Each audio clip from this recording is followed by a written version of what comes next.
three biggest travel times of the year, and most airlines, big or small, are booked solid. Tonight, Mike Dunn is standing by live at the Salisbury-Wicomico Airport with more on the holiday travel rush. Mike, is Henson Airlines getting its share of travelers? Yes, Mark, they certainly are. As a matter of fact, we spoke with Henson Airlines President Don Smith earlier today, and he said this is the busiest Thanksgiving in the company's history.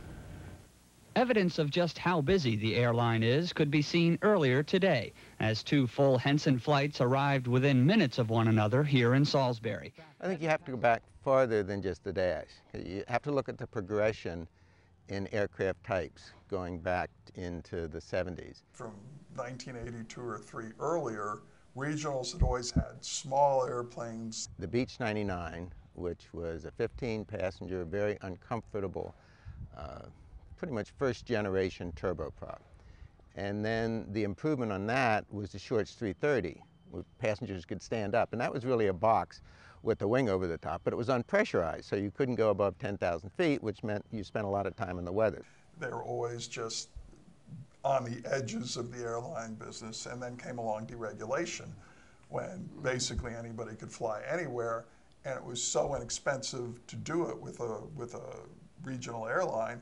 The only problem was at the time they had no new airplanes, and along comes the Dash 8, which hit it right when the market blew open. And that provided the funding and the financial stability to start buying the Dash 8. And the Dash 8 was the cream of the crop in terms of turboprops. It was faster than the Dash 7. It had some of the short takeoff and landing characteristics, but really a very nice turboprop. And there were other turboprops that competed with the Dash, but really nothing of the quality of the Dash. And the quality of the product was always very important to Dick Henson. You know, he had been a businessman for many, many years, going back to when in his 20s when he started his first business. And so being profitable was important, but that was never the driver with him. The driver with him was the quality of the product and really the reputation that he had in whatever business he was in. I never expanded to make money necessarily.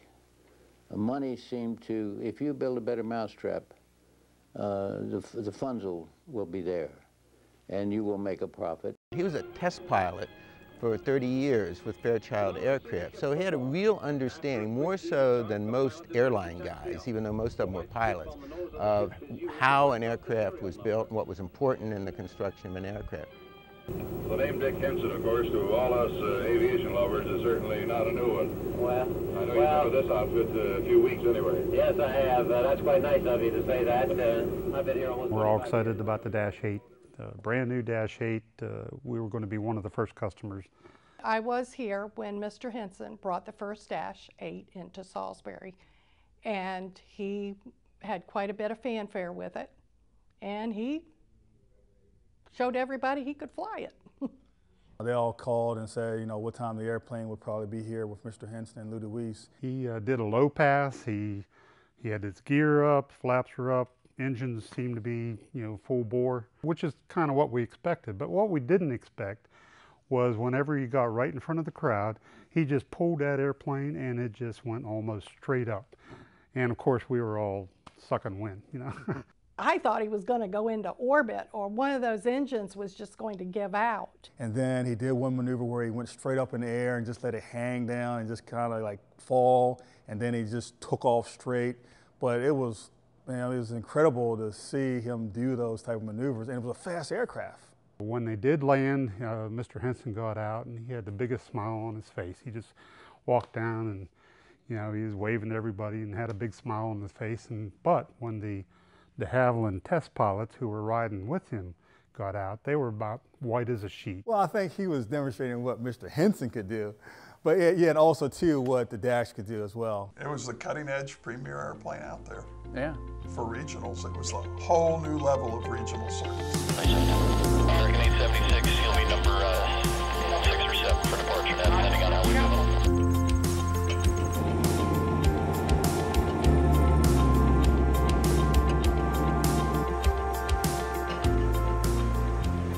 We had one of the first Dash 8s and we became very proficient at maintaining it.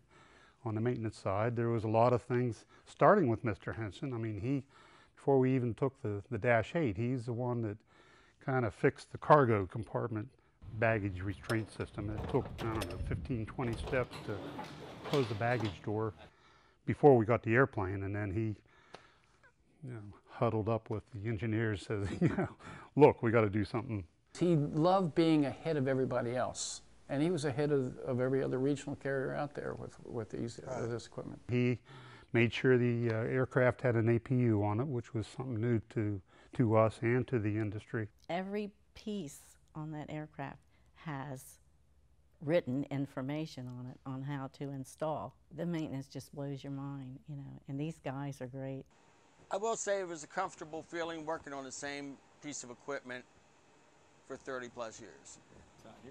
It's kind of like having an old car or truck in your yard that you know when you put up the hood what it's going to look like.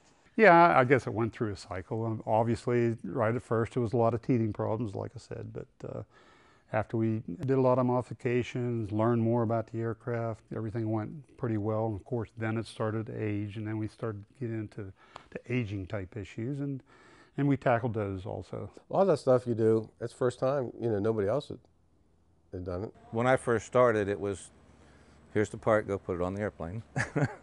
There wasn't much troubleshooting involved when I first started. Yeah, I get to make all the parts around here too, if we need something made. Parts were very scarce. We were very lucky over the years to have a lot of young guys that were just naturally good fabricators. SSO purchasing folks who know all the nooks and crannies of where some of these older aircraft are stored, and they can salvage some parts off of those, have them inspected. I don't know if I made thousands, but I made hundreds of parts. I think the last part that I spent a lot of time making on was the flight attendant seat supports. There was, I forget, like almost a year lead time, and they were $32,000 a piece. And I think I made them for whatever, I think it took me like 10 hours to make one. The whole prop system, propeller system, control system is actually more complicated than, and the engine control system is more complicated than a jet. Jet's a fairly simple operation. Whereas the props, you got a lot of things that could go wrong, and you have to guard against those types of things. So therefore it builds complexity into the system, and it's sometimes pretty difficult to troubleshoot those types of things, the auto feather and beta lockout and those types of things. So we're flying into Syracuse, and it was snowing and apparently icing, and it was funny how the aircraft, and it was just a regular thing, the ice would hit the side of the aircraft, but however the mechanism worked, the plane would have to start to shake to vibrate the ice off.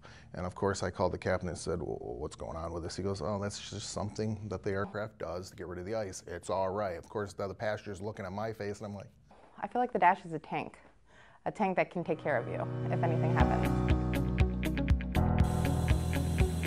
There's not another airplane I'd rather be in weather than the Dash. It's like a tank. This is going to sound weird, but I loved that it was noisy.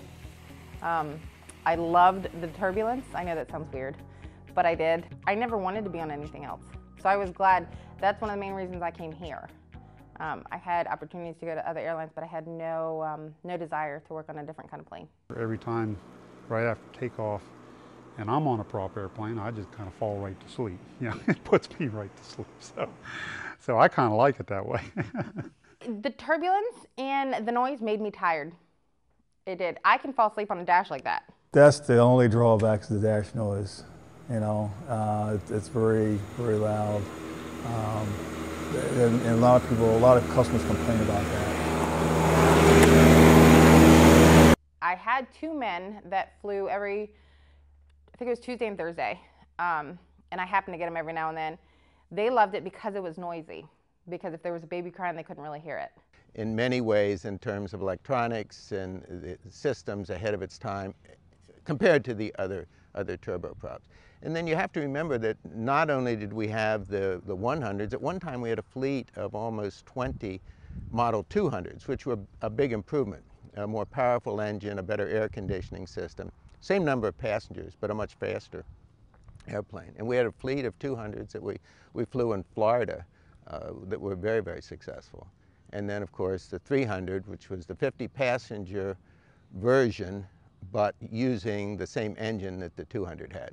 So if you looked at the three models in terms of speed, the 100, 37 seats was the slowest. The 200, same number of seats, was the fastest, and the 300 with 50 seats was in the middle in terms of speed. Short runways, and the best example of that was Hilton Head. We cornered the market and really had a monopoly from Charlotte to Hilton Head for many, many years because of the short runway there. And the regional jets couldn't operate there with any passenger load. So they're a real advantage for short haul markets. It's very nostalgic. When people think of Dash 8s, they think of Hilton Head Island. They liked it almost like the Dash was like their own private plane feeling type. I hear that all the time. It's like, oh, I feel like I'm flying on an island in a private plane. Going into, let's say, Hilton Head, that's very challenging because it's a very small runway, trees everywhere, always a crosswind. And if you can do it in the Dash 8, you can do it with anything.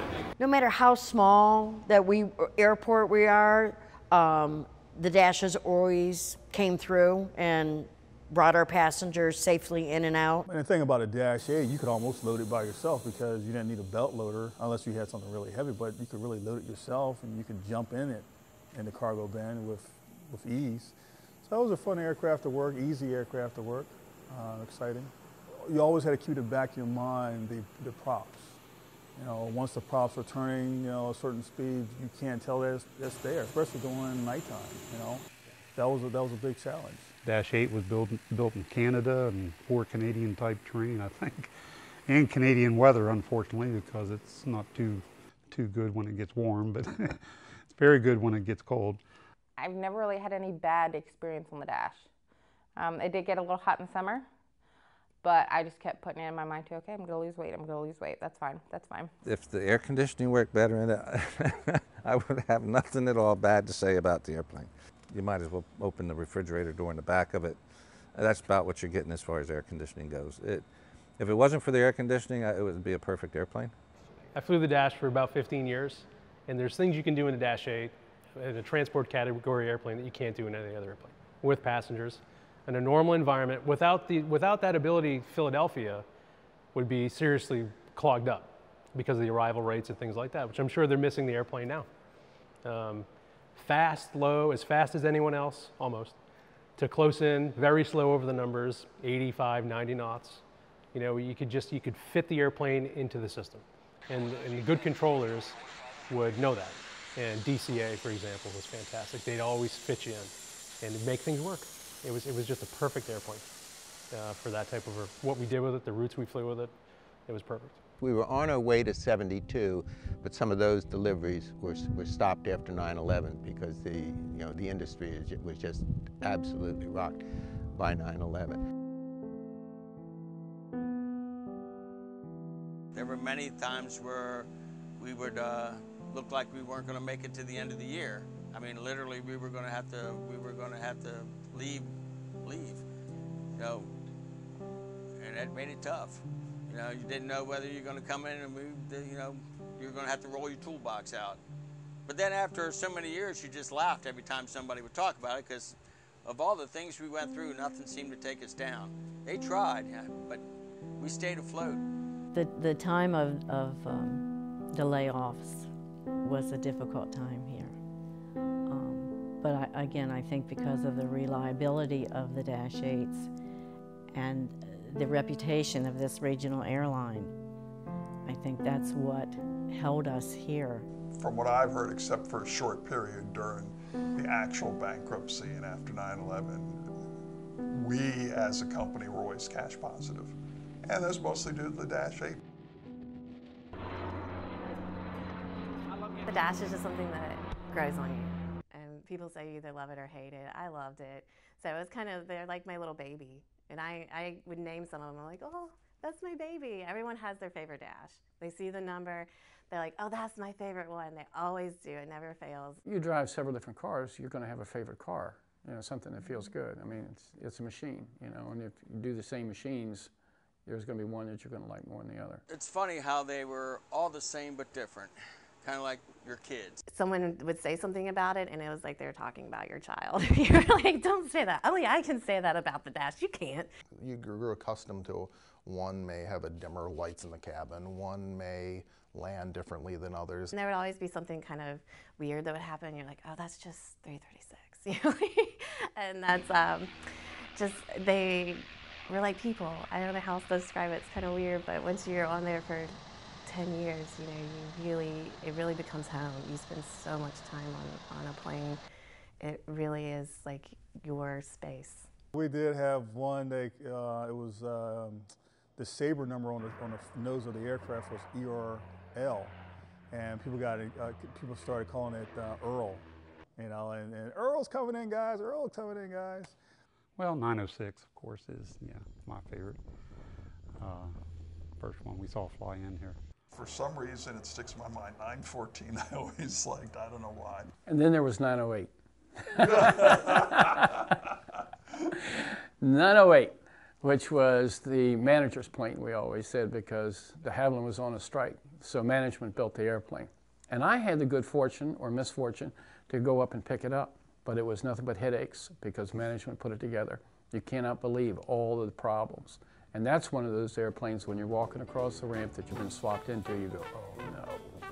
You just don't know what kind of fun things are going to happen. As you go through all the ground school, they tell you, well, you flip this switch and it turns that on, and you get in the airplane, you flip that switch and it turns that off, because they had rigged it, they put the switch in backwards, you know, and you just went through this whole process of over a couple of weeks finding every little thing and writing them up and then them getting fixed. But eventually, I liked the airplane. Like I said, eventually, once we got everything straightened out on it, because it was the actual first dash I ever set foot in. Yeah, you could throw a switch and, did I just hear the lav flush? Exactly, exactly. The propellers are always like, I don't know if I'm going to be okay on this propeller plane. And I'm like, you'll be fine, you know?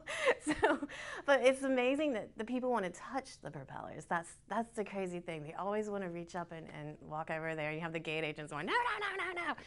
And so, I don't know, I guess it's human nature. The first time you see the response is when you see the passengers coming and they're walking out to the plane. It's as soon as they see they're looking around like, okay, that can't be it. That's not what I'm supposed to be getting on. They get on, they ask weird questions. Are we gonna get there? Yes, we're gonna get there. What's that noise? I said, it's okay, you know. And for a long period of time, we did a single engine taxi to save on fuel. That scared people. Back and forth, back and forth. Why is there only one working? It's a mix. You know, there's some people that love it. They're frequent flyers, like, I'm so happy to be on a dash. And then there's other people they're just, no way, not this one. Especially when they're the first time flyer ever. And of course, the first plane they get on is a dash. You just need to put them at ease and they're okay. And then when they sit down, we start hitting a little bump. We hit another bump. I always would joke if they were somewhere near me, don't leave fingernail marks in that armrest. Right after Sully landed in the Hudson, I had actually had a celebrity on board and his bodyguard.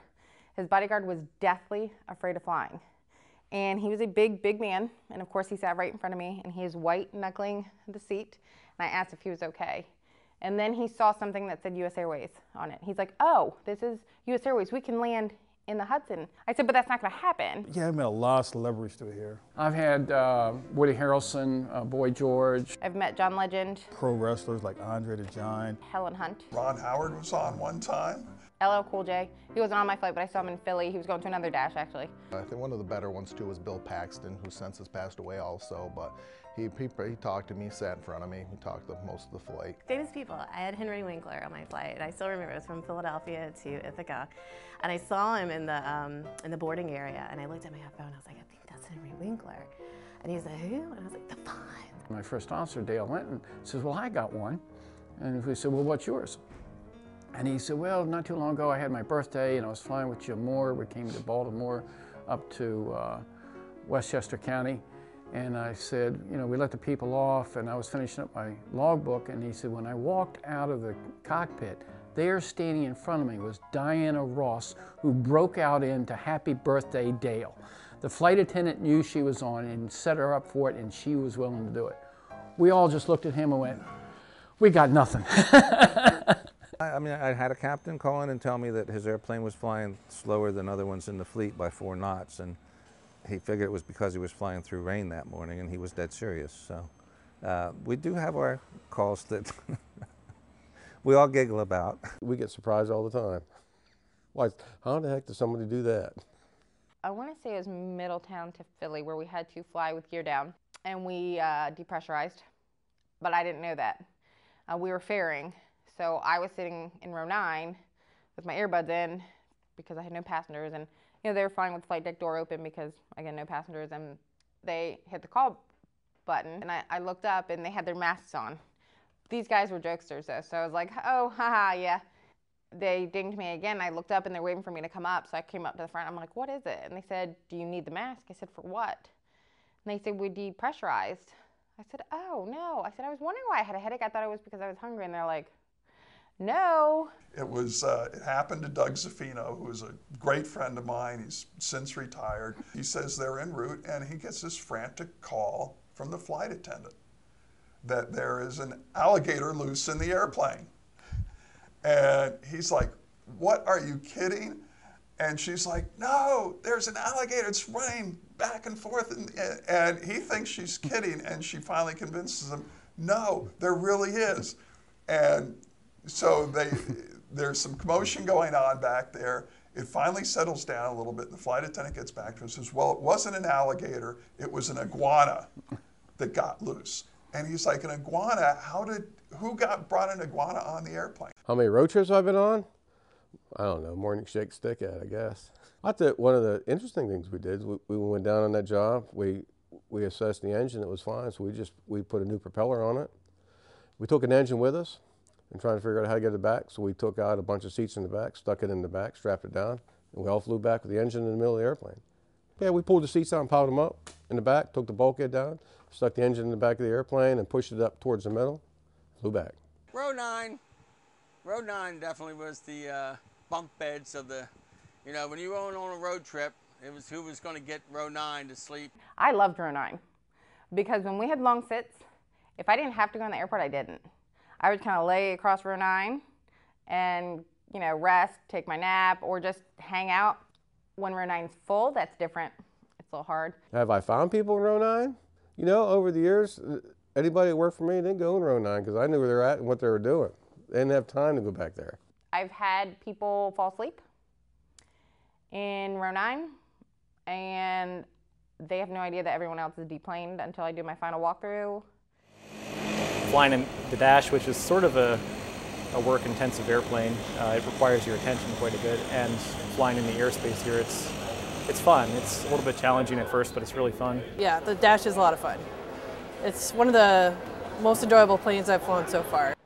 You know, I think it's just being a part of kind of a special, everyone flying kind of a special airplane. And an airplane that you, as a pilot, you know that it will show you your weaknesses, and you can do things with the airplane that if you've got the skill, which Piedmont pilots do because you prove it all the time, that it will do things that no other airplane can do. Transport category, none.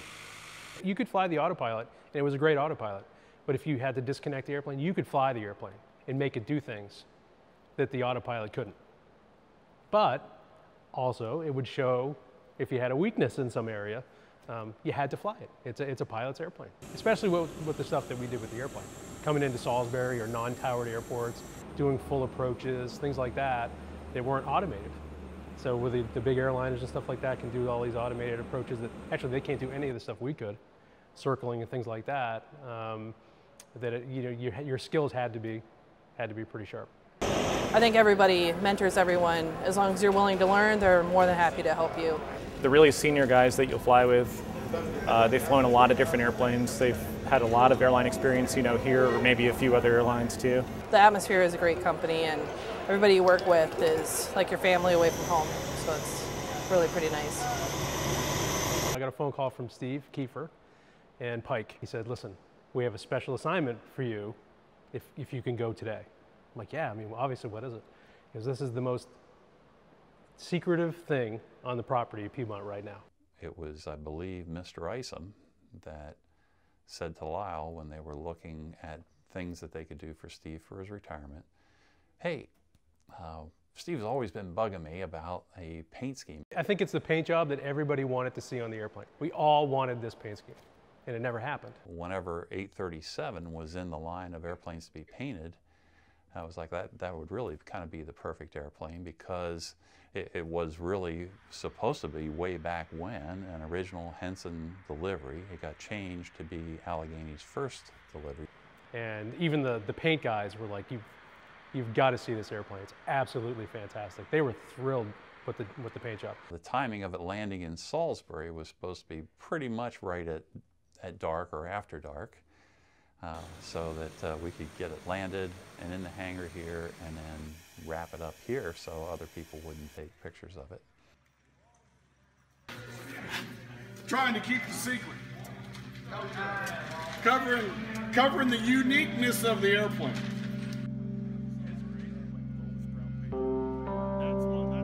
It's beautiful.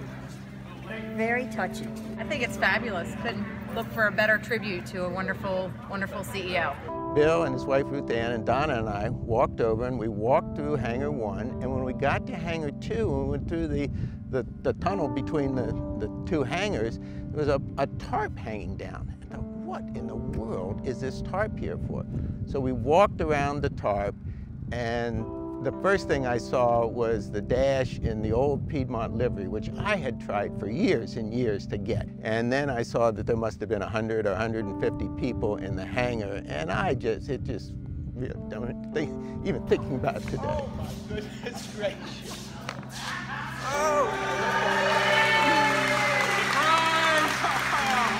Steve, ever since I've been down here, we've been talking about going in heritage Piedmont aircraft for you.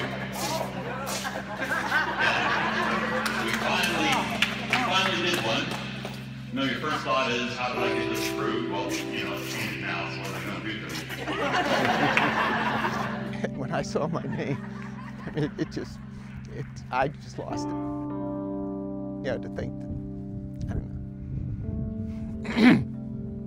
don't know. It was just mind-boggling, just blew me away. I think it was like a reflection of all the years that he put in, you know, the family, all of it. When he saw it and he saw his name on the airplane, it all came out. It was great.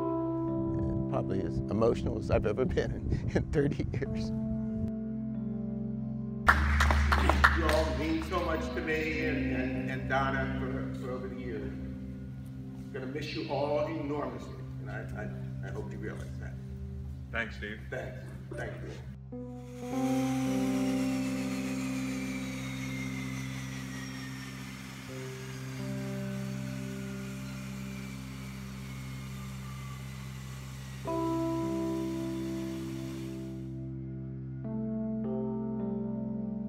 All my memories are from a Dash, and I know a lot of senior flight attendants the same.